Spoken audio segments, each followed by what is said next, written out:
Hey guys, this is Adam from Genetic Sessions. Just going to do another how-to video for you. This time we're going to be looking at this style of back rock. Now, Tim's mentioned in some of the other tutorials about top rock, which is anything we do while standing. He's also mentioned footwork, which is anything we do from this position, so sweep around on the floor, anything that's low down involving our feet. Back rock is what you do when you get one level lower, which is where you end up, unsurprisingly, on your back. Now, there's actually quite a lot of things you can do from here. You can pretty much do just about any footwork move that doesn't require too much rotation. So, whereas normally, if you're in footwork position, if you wanted to do something like a CC, you would throw your hands over and angle into it. You can still do things like CCs from back rock. It looks a little bit different now. So one of the key things for back rock is to make sure that your hips aren't drooping. You don't want to be sitting with your bum on the floor, it's your shoulders and your feet. Now, back rock is literally anything that happens from here. And one of the most important things that you can learn to do is to sweep your shoulder under. So what you want to do is assume this position, make sure your hips are nice and high. And the very first thing you're going to do is you're going to rotate over on your shoulder. Now, I've got a bit of resistance here because I'm doing this on grass, so it's not the most forgiving surface. If you've got a smooth floor, fantastic. But what you want to do is keeping your weight up on the top part of your shoulders.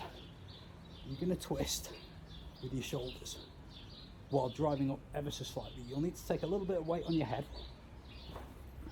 but what you want to do is get that arm, which in my case is my left arm, underneath your shoulder so that your arm's pretty much clear of your body. The other hand's then going to come over. That gives you a chance to brace. From there, if you wanted to do, say, a CC, then it's just a matter of doing the legs, which are the same as normal. Then you're going to reset back, so you're going to bring your shoulder back out. Now again, if you've got a low resistance floor, great. If you're doing this on something a little bit rougher, you're probably going to need an extra layer or some padding because this can get pretty abrasive on the shoulders. But then you can go the other way as well. So if I go away from the camera, I'm going to use my right shoulder and you can see what it looks like from the other side. So that arm's come through, my left arm's come over and is bracing, and then I can switch back to the middle. Now, there are loads of things you can do from this position as well. You can also do things like hopping into a freeze. One of the most important things to do for getting into a freeze is learning how to get your feet off the floor without dropping your hips. So the very first thing you need to be able to do is pick whichever leg is your power leg. So for me, it's my right leg. I pretty much always, if I'm in back rock, I tend to go for a freeze on my left shoulder because my right arm is my stability arm, my right leg is my power leg. So what I tend to do, if I'm going to hit a freeze in back rock, is I'll use my left leg as an initial guide for where the kick's going, but my right leg's going to arch over and be the straight one. So if I go for a freeze in back rock, it usually looks like this.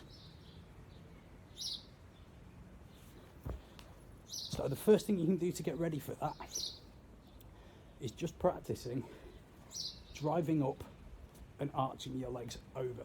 So initially, you just want it to look like this.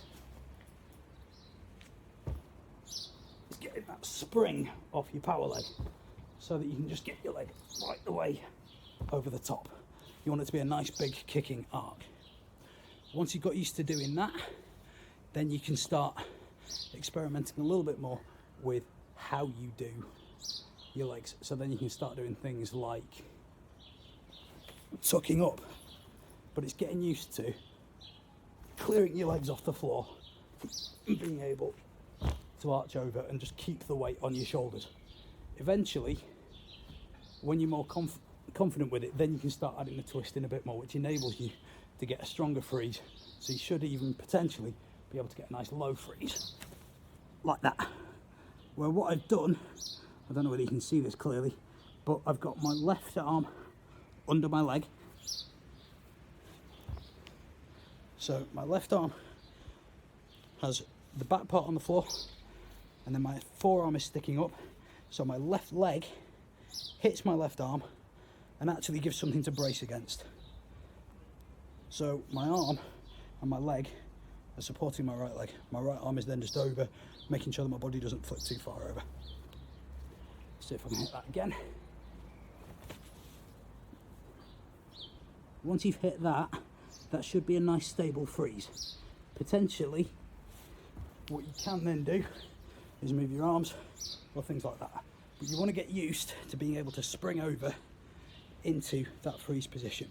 Once you've got more used to being able to have that shoulder on the floor and rotate on it, then you should even be able to do moves like getting over into windmill. If you already know how to do windmill, great. You should already know how to exchange over.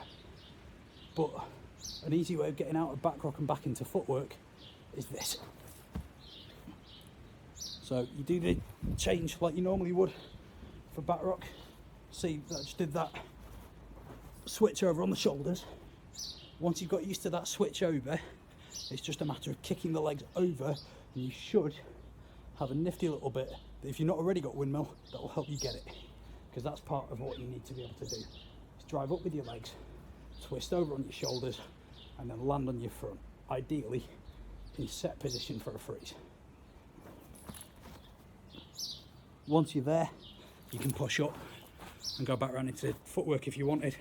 There's loads of different things that you can do from that point, but hopefully that's giving you an idea of some of the stuff you can do with back rock.